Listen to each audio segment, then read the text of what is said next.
Nazir, something very explosive for the region is coming. एक बहुत बड़ी जंग रीजन की तरफ इस वक्त बढ़ रही है। हालांकि अज्यूम तो ये किया जा रहा है कि यहां पर सीज फायर हुआ है, तो सीज फायर जब आगे बढ़ेगा और कोई अमन की बात जो है वो आगे चलेगी, लेकिन इसके बिल्कुल उल्टा होने जा रहा है। और जो हम ये बात कर रहे थे कि यहां पर इसकी पॉसिबिलिटी है कि वो कोई डीप कंस्पिरेसी जो है वो तैयार करके बैठे हों, वो नई जंगों का नक्शा जो है वो खींच कर बैठे हों, तो बिल्कुल वही हो रहा है। हम देख रहे हैं कि पिछले कई हफ्तों से अमेरिका जो है वो यहां पर बिल्डअप कर रहा है, इजराइल जो है वो वहां पर एयर डिफेंस डिप्लॉय हो रहा है, अमेरिका जब वहां पर एडिशनल एयर डिफेंस जब डिप्लॉय कर रहा है, तो ईरान जंग का खतरा जब मुसलसल बरकरार रहा है पिछले हफ्तों से हम ये देख रहे हैं।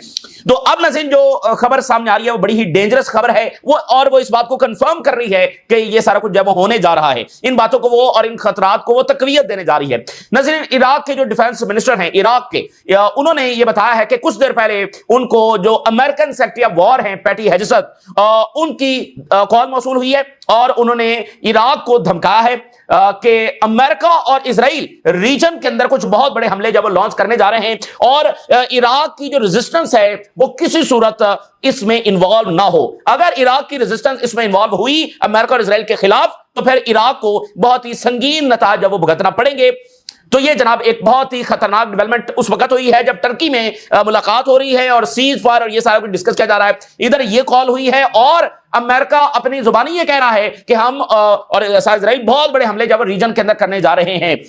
तो ये जाहिर है कि ये हमला ईरान के खिलाफ होने जा रहा है। उसकी वजह नज़ीर ये है कि इराक की जो रेजिस्टेंस है उसने ये अनाउंस कर रखा है कि ईरान पर हमला होगा तो हम इंटरवीन करेंगे। तो ये लेबनान और ईरान के अलावा किसी और पर हमला हो नहीं सकता है, उन्हीं के ऊपर ये अटैक्स जो वो करने जा रहे हैं। तो इसके ऊपर हम बात करेंगे। और उधर इजराइल ने चाइना के खिलाफ कुछ अग्रेसिव इकदाम जो वो उठाया है और चाइना के साथ जो इजराइल के मामलात हैं उसमें मजीद अब ये कशीदगी आएगी। गजा में मजीद एडवांस वेपन्स, बड़े डिस्ट्रक्टिव वेपन्स जब इजराइल इस्तेमाल कर रहा है। वेस्ट बैंक के अंदर फलस्तीनियों को जो है वो शहीद किया जा रहा है और सेटलर्स जो है वो वहां पर जाकर बड़ी इंप्यूनिटी के साथ जो फलस्तीनियों को शहीद कर रहे हैं। यूरोप में जो डिवीजन है यूक्रेन जंग को लेकर वो बढ़ती चली जा रही है और ये ब्लॉक्स बनते हुए नजर आ रहे हैं जो यूक्रेन जंग को फंड करने के लिए तैयार नहीं है। तो ओवरऑल यूरोपीय यूनियन जो है वो अपनी यूनिटी में बहुत बड़ा क्राइसिस जो है वो देख रही है। तो यूरोपीय यूनियन ओवरऑल जो है वो कोलैप्स हो सकती है। अच्छा, अब हम आगाज करते हैं। सबसे पहले इराक से जो डेवलपमेंट्स आ रही हैं वो आपके साथ शेयर करते हैं। देखिए, जो ईरान जंग है उसका खतरा मुसलसल बरकरार है और ईरान के ऊपर उन्होंने हमला किया, उसमें उनको शिकस्त हुई। तो यानी वो जंग दरमियान में है, इसमें इजराइल और अमेरिका को जो उनके गोल्स हैं वो पूरे करने हैं, क्योंकि देखिए उनकी हेजेमनी चैलेंज हो चुकी है। तो सबको पता है कि यहां पर इजराइल और अमेरिका को शिकस्त हुई है, रीजन को पता है, सारी दुनिया को पता है। इजराइल और अमेरिका जो मर्जी क्लेम करते रहे और फिर इजराइल और अमेरिका ये समझते हैं कि रीजन में उनकी हेजेमनी के खिलाफ जो आखिरी चट्टान है वो ईरान है, इसलिए ईरान को तबाह करना जब उनका मकसद है। फिर ब्रिक्स के हवाले से ईरान को तबाह करना जब उनका मकसद है। फिर इजराइल की एक और डॉक्ट्राइन है, वो ये है कि रेजिस्टेंस की सपोर्ट करने वाला रीजन में एक ही मुल्क है। अरब्स तो रेजिस्टेंस को अच्छा नहीं समझते, बाकी कोई भी सपोर्ट करने के लिए तैयार नहीं है। एक ही मुल्क है जो रेजिस्टेंस को सपोर्ट करता है, वो है ईरान। अगर ईरान ही को डिस्ट्रॉय कर दिया जाएगा तो रेजिस्टेंस के सपोर्ट ही बंद हो जाएगी और रेजिस्टेंस वैसे ही खत्म हो जाएगी। तो इससे जो उनका ग्रेटर इजराइल प्रोजेक्ट है वो बड़ी आसानी के साथ जब वो पूरा हो सकता है, तो इसलिए भी ईरान को डिस्ट्रॉय करना उनका मकसद है। और फिर अगली डेवलपमेंट देखिए कि ईरान को रशिया के साथ जो मुआहदे हो रहे हैं, वो न्यूक्लियर प्लांट्स यहां पर लगा रहे हैं, वो इनको फाइटर जेट्स है वो देने जा रहे हैं। MiG-29 उन्होंने दे दिए हैं, Su-35 किसी भी वक्त जो उनको दिए जा सकते हैं। तो आगे आने वाले टाइम में तो ईरान की जो ताकत है उसमें इजाफा हो रहा है, उसमें कमी नहीं हो रही, उसमें इजाफा हो रहा है। तो इजराइल और अमेरिका ये समझते हैं कि जो करना है अभी करना है, इस वक्त जब करना है। तो पिछले जो हफ्तों से यहां पर अमेरिका अपना मिलिट्री इक्विपमेंट्स है वो ट्रांसफर कर रहा है। इजराइल के अंदर एडिशनल एयर डिफेंस जो डिप्लॉय किया जा रहा है, जो बिल्डअप किया जा रहा है, तो ये वाज़ेह था कि वो सारा ईरान के खिलाफ है। और जो अभी डेवलपमेंट हुई है वो इस तमाम बातों को सच साबित कर रही है कि हाँ ऐसा ही जो वो होने जा रहा है। तो मैं आपके सामने ये जो सबसे बड़ी डेवलपमेंट है वो शेयर करता हूं। तो हेडलाइंस देखिए, US issues final warning to Baghdad over Iraqi resistance factions. और फिर मिडिल ईस्ट का दूसरा मीडिया लिख रहा है, US warns Baghdad against armed faction interference in planned operation. हमले का फैसला अमेरिका और इजराइल कर चुके हैं। यह हमला किसी भी वक्त जब लॉन्च हो सकता है, प्लान्ड ऑपरेशन प्लान हो चुका है। और इसमें खबरदार क्या किया जा रहा है, जो इराक की रेजिस्टेंस है कि वो इसमें दरमियान में ना आए, जिस पर भी अमेरिका और इजराइल अटैक करें, इराक की रेजिस्टेंस उसमें इन्वॉल्व ना हो। White House issues stern warning to Iraq, US military operations are off limits. US and Israel are preparing new attacks in region and Pete Hegseth जो हैं उन्होंने Iraq के defence minister को call की और उनको धमकाया not to think about getting involved.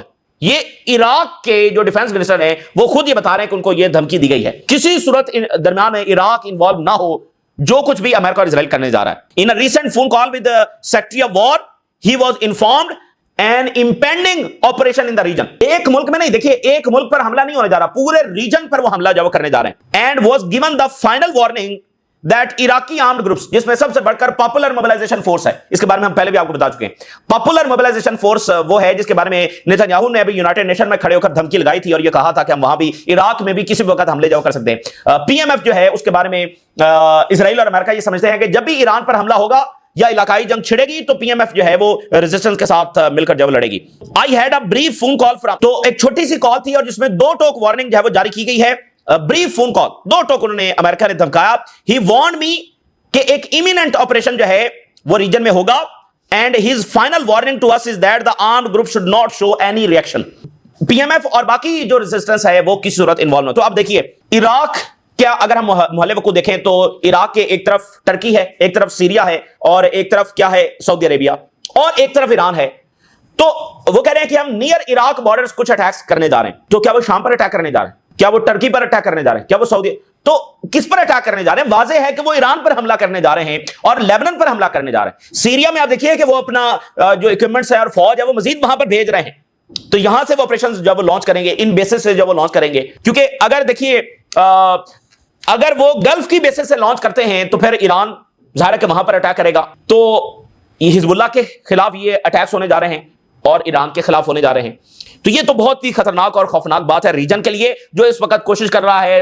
अभी ट्रम्प ने फिर कह दिया कि जो है वो नॉर्मलाइजेशन होगी फलांगा। तो बाकी ममालिक जो हैं, रीजन के मुल्क जो हैं वो अमन की तवक्को कर रहे हैं। अमेरिका और इजराइल पता नहीं नई क्या प्लानिंग जब वो करके बैठे हुए हैं। तो अभी हिजबुल्लाह के हवाले से जो अमेरिकन स्टेट डिपार्टमेंट है उनकी जरा खबर देखिए। उन्होंने अमेरिकन स्टेट डिपार्टमेंट ने अप्रिशिएट किया, ठीक है, कि लेबनान की गवर्नमेंट जो है उन्होंने बड़ा बोल्ड और बड़ा बहादुराना फैसला लिया है रेजिस्टेंस को डिसार्म करने का। यानी वो रेजिस्टेंस जिसने लेबनान को आजाद करवाया, इजरायली हमलों से इजरायली जो मैली नजर है लेबनान की तरफ उससे बचा के रखा। तो वो कह रहे हैं लेबनीज गवर्नमेंट ने बड़ा बहादुराना और दिलेराना जो है फैसला किया। फिर आगे देखिए, कहते हैं कि हिजबुल्लाह जो है वो लेबनान के लिए भी खतरा है और नेबर्स के लिए, शाम के लिए, जॉर्डन के लिए और इजराइल के लिए हिजबुल्लाह खतरा है। और लेबनान तब तक तरक्की नहीं कर सकता, इन्वेस्टमेंट वहां पर नहीं होगी जब तक हिजबुल्लाह मौजूद है।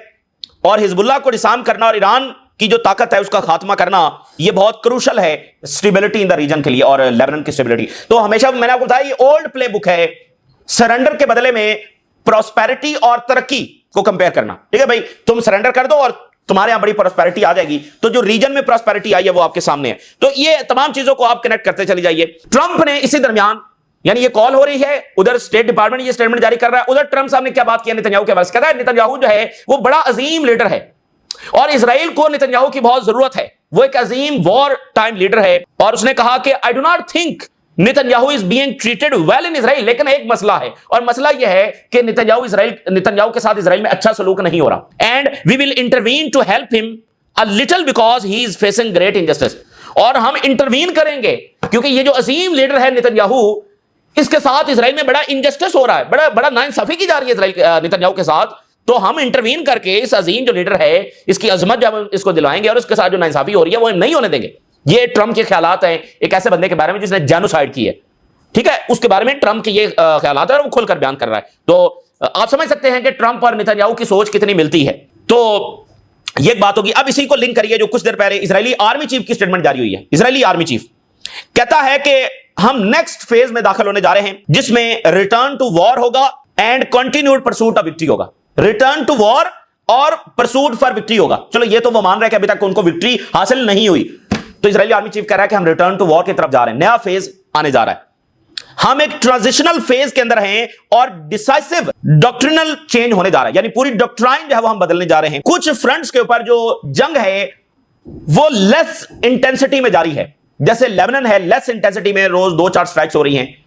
शाम में लेस इंटेंसिटी, गजा में लेस इंटेंसिटी। तो यहां से क्या होने जा रहा है, हम प्रिपेयर कर रहे हैं फॉर द नेक्स्ट फेज जो फुल इंटेंसिटी होगा, यानी 10 अक्टूबर से पहले वाली गजा की सूरत हाल जिसमें बहुत सारी रोजाना एयर स्ट्राइक्स हो रही हैं। लेबनान में वही फुल स्केल जंग। तो एक नए फेज की हम तैयारी कर रहे हैं जो फुल इंटेंसिटी वाला होगा। ये बात हो गई। तो ये तमाम चीजों को जब आप देखते हैं, और सबसे बढ़कर अमेरिका ने अपनी जुबानी का कह दिया है कि वो हमला करने जा रहे हैं। تو اس سے بڑی تو اس کا مطلب یہ ہے کہ وہ بہت جلد کریں گے, 2-4 دن میں کریں گے, 5 دن میں کریں گے, چونکہ بات تو سامنے آ گئی ہے کہ حملہ ہونے جا رہا ہے, تو پھر اس میں زیادہ انتظار نہیں ہوگا. ادھر وینزویلا, ادھر نائجیریا اور ادھر مڈل ایسٹ. اسی درمیان اسرائیل میں ایک اور کام ہوا ہے. جو اسرائیلی پارلیمنٹ ہے وہ ووٹ کرنے جا رہی ہے جس میں فلسطینی جو پرزنرز ہیں ان کو ڈیتھ پینلٹی جو ہے وہ لا بن جائے گی. ابھی ڈیتھ پینلٹی نہیں ہے نا, عمر قید ہوتی ہے ان کو. تو فلسطینی قیدی جو آلریڈی اتنی تکلیف میں ہیں, ان پر ٹارچر ہوتا ہے, سٹارویشن کے ذریعے ان کو مار بھی دیا جاتا ہے, اب باقاعدہ لا بننے جا رہا ہے. اور بین گورنر نے نیتنیاہو کا شکریہ ادا کیا اس لا بنانے پر. تو آج اس پر ووٹنگ ہونے جا رہی ہے. یہ ایک بہت بڑا آپ کہہ لیں کہ ایک یہاں پر یہ فیصلہ ان کا کہ فلسطینی پرزنرز کو وہ ڈیتھ پینلٹی جب وہ دینے جا رہے ہیں. تو بہت سارے فلسطینی جو پرزنرز آلریڈی موجود ہیں, جو بڑی لیڈرشپ ہے, ان کو بھی وہ ایگزیکیوٹ کر سکتے ہیں. اس کا نتیجہ بہت برا نکلنے والا ہے. اور پھر دیکھیے اسرائیلی فوجیوں نے کیسے فلسطینی پرزنرز کا باقاعدہ ریپ کیا, اور آج وہ 5 اسرائیلی فوجی, ان کی باقاعدہ پریس کانفرنس ہوئی ہے اور ماسک لگا کر اور چشمے لگا کر وہ جناب وہاں پر آئے ہوئے ہیں. اور اسرائیلی سوسائٹی نے اس عمل کو سپورٹ کیا تھا, ٹھیک ہے نا. تو اسرائیل جو ہے وہ ویسٹ کی ایک ایسی کالونی ہے جہاں پر ویسٹ جو ہے وہ اپنے 500 سالہ جو ویسٹرن کالونیل دور ہے اس کے جو تجربات ہیں وہ یہاں پر وہ اپلائی کر رہے ہیں, جو 500 سال کے ان کے سارے تجربات ہیں. تو اس لیے سب سے زیادہ باربیرک یہ کالونی ہے. تو اسرائیل نے چائنا کے خلاف ایک اقدام اٹھایا ہے. اسرائیل نے چائنیز جو الیکٹرک وہیکلز ہیں ان کو بین کر دیا ہے اپنی فوج کے لیے. اسرائیل بینز چائنیز الیکٹرک وہیکلز اور ان کو اسپائی کارز قرار دے دیا ہے. بہت بڑی بات ہے. اسرائیل کہہ رہا ہے کہ چائنا اپنی کارز کے ذریعے ہمارے ہاں جاسوسی کر رہا ہے. چائنیز الیکٹرک کار جو ہیں وہ اب بالکل انہوں نے اپنی فوج کو دی ہوئی تھی اور سولجرز کو, آفیسرز کو واپس لے لی ہیں. جو بیسز کے اوپر کھڑی ہوئی تھی وہ بھی وہاں سے جب وہ ہٹا رہے ہیں تو انہوں نے کہا کہ اس کے ذریعے جاسوسی کر رہا ہے BYD, MG, چیری. تو اس میں کیمراز ہیں, سینسرز ہیں, یہ سیکرٹ ڈیٹا جو ہے وہ اسٹریٹ ٹو چائنا یہاں سے جا رہا ہوگا, یہ انہوں نے بات کی ہے. تو ہنڈریڈز آف دیز کار جو ہیں وہ ٹاپ آفیسرز کو دی گئی تھی اور اب وہ جب واپس لے رہے ہیں, 2026 تک وہ ساری کار جب واپس لے لیں گے. تو یہ ایک بڑا اقدام جو ہے جو انہوں نے چائنا کے خلاف اٹھایا اور الزام لگایا کہ چائنا ان کے خلاف جب جاسوسی کر رہا ہے. اور اسرائیل جو ہے وہ اس وقت براہ راست تائیوان کی مدد کر رہا ہے اور رشیا کے خلاف یوکرین کی مدد کر رہا ہے. اچھا, اسی درمیان اب ٹرکی کے اوپر بڑی بھاری ذمہ داری ہے کیونکہ عرب ورلڈ ان کے معاملات کچھ اور ہیں. انہوں نے جو کیا ہے وہ سب کے سامنے ہے اور کیا ان کی طاقت ہے. قطر پر حملہ ہو گیا, یہی حملہ اگر ٹرکی پر ہوا ہوتا تو پھر دنیا دیکھتی ہے کہ وہ کیسے جواب دیتے ہیں. تو اب ٹرکی نے لیڈ کیا ہے, وہ اس میں گارنٹر بنا ہے. تو ٹرکی یعنی کہ اپنی کریڈیبلٹی لوز نہیں کر سکتا, ٹھیک ہے نا. وہ بھی بس ایک باتیں کرنے والی ریاست نہیں بن سکتا. دیکھیں ٹرکی جو ہے وہ اس وقت یورپ سے لے کر افریقہ تک اور ایشیا تک اپنے جو ملٹری ٹائز ہیں اور انفلوئنس ہے اس کو بڑھا رہا ہے. تو وہ انفلوئنس کیسے بڑھے گا جب وہ اس ایشو کے اوپر کوئی کریڈیبل سٹانس ہی نہیں لے سکتا. تو یہ ہوتا ہے, یعنی یہ اس طرح سے نہیں چل سکتا. ٹرکی جس طرح سے اپنا انفلوئنس بڑھا رہا ہے اس کو کچھ نہ کچھ کرنا ہے. تو رائٹرز نے لکھا ہے Turkey set to call for action on Gaza as soon as possible. Turkey جو ہے وہ ایکشن کی بات جو ہے وہ کرنے جا رہا ہے اور وہ ایمفسائز کرے گا کہ کوآرڈینیٹڈ ایکشن بائی مسلم کنٹریز جو ہے وہ اسرائیل کے خلاف اٹھایا جائے. یا تو سیز فائر کو امپلیمنٹ کیا جائے یا پھر اگر یہ امپلیمنٹ نہیں ہوتا تو پھر دوسرے انداز میں ایکشن لیا جائے, لیکن خالی باتیں نہ کی جائیں. یہ ٹرکی کرنے جا رہا ہے رائٹرز کی رپورٹ کے مطابق. ادھر امریکہ میں کیا ہو رہا ہے؟ امریکہ میں ایک بھرپور تحریک اسرائیل کے خلاف جاری ہے اور جو آگے سے اسرائیلی لابی ہے وہ اپنے سارے ریسورسز اور سارا ٹولز استعمال کر رہی ہے. اب ٹکر کارلسن کے خلاف وہاں پر جو اسرائیلی لابی ہے اس نے ڈیتھ تھریٹس دینا جو شروع کر دی ہیں. جو اسرائیلی لابی کے بڑے سینیٹرز ہیں انہوں نے باقاعدہ ایسی پوسٹیں شیئر کرنا شروع کر دی ہیں ٹکر کارلسن کے خلاف کہ ڈیتھ کی دھمکیاں جو دی جا رہی ہیں. تو ان کے حق میں جارج گیلوے جو کہ برٹن کے MP ہیں اور فلسطین کے بہت بڑے سپورٹر ہیں, انہوں نے لکھا کہ ٹکر کارلسن جو ہیں وہ اس دور کے ایک بہت بڑے جرنلسٹ ہیں اور سچ کے ساتھی ہیں اور ان کی حفاظت جب ہونی چاہیے. تو امریکہ میں بھی یہ سینٹیمنٹ اور بڑھ رہا ہے کہ بھئی ٹکر کارلسن جیسا بندہ اگر اس نے صرف اسرائیل کے اوپر تھوڑا کرٹیسزم ہی کیا ہے تو اس کو جان کی دھمکیاں جو ملنا شروع ہو گئی ہیں. اور اس سے پہلے جو چارلی کرک کی اساسینیشن ہوئی ہے اس کا الزام بھی اسرائیل پر لگ رہا ہے. تو بہرحال یہ وہاں پر لڑائی جاری ہے. ادھر غزہ پر اسرائیل جو ہے وہ ایڈوانس اور لیتھل اور ہاریفک ویپنز جب استعمال کر رہا ہے. Israeli air raid reported near Gaza city. Southern Gaza میں اسرائیلی ڈرونز نے اٹیکس کیا ہے اور ہائیلی ایڈوانس اور ڈسٹرکٹیو ویپنز جو وہ گرا رہے ہیں. اور یعنی کہ وہ غزہ کو انہوں نے ایک ٹیسٹنگ گراؤنڈ بنا دیا نئی ٹیکنالوجی کے لیے. ابھی کچھ ویڈیو سامنے آئی ہیں جس میں بہت ہی ڈسٹرکٹیو بمز ہے وہ غزہ پر گرا گئے. تو وہ غزہ کو ایک ٹیسٹنگ گراؤنڈ کے طور پر استعمال کر رہے ہیں کہ ہر بم جب وہاں پر گرایا جا رہا ہے. اور یہ دیکھیے ویسٹ بینک میں اسرائیلی سیٹلرز نے جا کر ایک ینگ پیلسٹینین کو مار دیا, کل کر دیا. یعنی فلسطینیوں کو مارنا یہ کتنا آسان ہو چکا ہے کہ وہاں پر سیٹلرز آتے ہیں اور جان سے ان کو مار رہے ہیں. یہ کتنا آسان ہو چکا ہے کہ وہاں پر جا رہے ہیں اور فیملیز کے سامنے فلسطینیوں کو, بچوں کو, نوجوانوں کو جو ہے وہ مار رہے ہیں, عورتوں کو جو ہے وہ مار رہے ہیں, جان سے مار رہے ہیں. تو یہ بھی ایک جو کالونیز ہیں یہ انہی کا ایک پیٹرن ہے کہ یہ جو سیٹلرز ہوتے ہیں یہ ایکسپینشن کے لیے، یعنی وہ بھی باقاعدہ فوج ہی کا ایسا ہوتے ہیں، لیکن وہ کہتے ہیں بھئی یہ تو سیٹلرز ہیں اور ان کی آپس میں جھگڑے جب ہو رہے ہیں، یہ جھگڑے نہیں ہوتے، باقاعدہ کوآرڈینیٹڈ اٹیکس، اور جس کو آرمی پیچھے سے ہیلپ کر رہی ہوتی ہے اور ایڈوانس ویپنز ان کو دیے ہوتے ہیں، تو وہ نیٹیوز کو، ان کی آبادی کو ختم کرنے کے لیے، ان کو ڈسپلیس کرنے کے لیے سیٹلرز کے حملے کروائے جاتے ہیں۔ ایسی کئی مثالیں ویسٹ کی کئی کالونیز کے اندر جو وہ موجود ہیں۔ ادھر جو انٹرنیشنل فورس ہے وہ درمیان میں اڑ گئی ہے اور وہ اب جاتی ہوئی نظر نہیں آ رہی، کیونکہ وہ جائے گی تو اسرائیل تو پھر اسرائیل تو نہیں چاہتا نا، تو وہ تو معاملہ دوسری ڈائریکشن میں چلا جائے گا، وہاں تو پھر سیز فائر امپلیمنٹ ہو جائے گا نا اگر فوج جائے گی تو۔ اسرائیل کے تو یہ ارادے نہیں لگ رہے، بلکہ اب امریکہ اور اسرائیل تو باقاعدہ ریجن پر حملہ کرنے جا رہے ہیں۔ تو وہ اس لیے ہم کہتے ہیں کہ اس اینٹی کے ساتھ کوئی بھی معاہدہ چل نہیں سکتا، کیونکہ جب آپ سیز فائر کی بات کرتے ہیں تو وہ پس پردہ پتہ نہیں کون سی نئی جنگیں، نئی سازشیں جب وہ تیار کر کے بیٹھے ہوتے ہیں۔ The many unanswered questions over Gaza's international stabilization force، بہت سارے سوالات ہیں اور کوئی یہ فورس جب وہ جاتی ہوئی نظر نہیں آ رہی۔ اور ٹرمپ نے یہ کہا ہے کہ چائنا اور رشیا یہ نیوکلیر ویپن ٹیسٹ کر رہے ہیں لیکن بتا نہیں رہے، یعنی ٹرمپ نے کہا کہ میں نیوکلیر ویپن ٹیسٹ کا آرڈر دیتا ہوں، پھر رشیا نے کہا کہ اگر امریکہ کرے گا تو ہم بھی کریں گے، کیونکہ 92 میں لاسٹ دنیا میں جو ویپن ٹیسٹ ہوا ہے، مطلب بعد میں پاکستان نے بنایا یا نارتھ کوریا نے، وہ تو ایک الگ بات ہے نا۔ تو امریکہ، چائنا، رشیا جن کے پاس آلریڈی نیوکلیر تھا، تو 1000 سے زیادہ ٹیسٹ امریکہ نے ڈیورنگ کولڈ وار کیے ہیں اور 700 کے قریب سوویت یونین نے کیے۔ تو 90s کے بعد، 92 کے بعد کوئی بھی ٹیسٹ نہ رشیا نے کیا، نہ چائنا نے کیا، نہ امریکہ نے کیا۔ تو اب امریکہ نے کہا کہ ہم کریں گے، تو رشیا نے کہا ہم بھی کریں گے۔ تو ٹرمپ نے بعد میں 2-3 دن پہلے پھر کہا، جب رشیا کا رد ملا، ٹرمپ نے کہا کہ میں نے تو ایسی کوئی بات ہی نہیں کی، ہم کوئی ٹیسٹ نہیں کریں گے۔ لیکن آج وہ کہہ رہا ہے کہ نہیں، رشیا اور چائنا کر رہے ہیں لیکن وہ چھپا رہے ہیں، اس کا مطلب پھر وہ کہہ رہا ہے کہ ہم کریں گے۔ تو یہ کافی اچھی چیز نہیں ہے، مطلب نیوکلیر کا ٹیسٹ ہونا۔ اور جو ہنگری کے پرائم منسٹر ہیں، بھرپور اس وقت جو ڈویژن ہے وہ بڑھ رہی ہے یورپ میں۔ ہنگری کے پرائم منسٹر نے کہا ہے کہ اکانومسٹ کی رپورٹ کے مطابق $400 بلین یوکرین کو چاہیے اگلے 2-3 سال جنگ چلانے کے لیے۔ تو کون یہ پیسہ دے گا؟ ہم بالکل یہ پیسہ نہیں دیں گے، اور ہم جو پیسہ ہے وہ اپنے لوگوں پر لگائیں گے، فیملیز کے اوپر لگائیں گے، پینشن اور انفراسٹرکچر کے اوپر، روڈز بنائیں گے، بزنس کریں گے، یہ کریں گے۔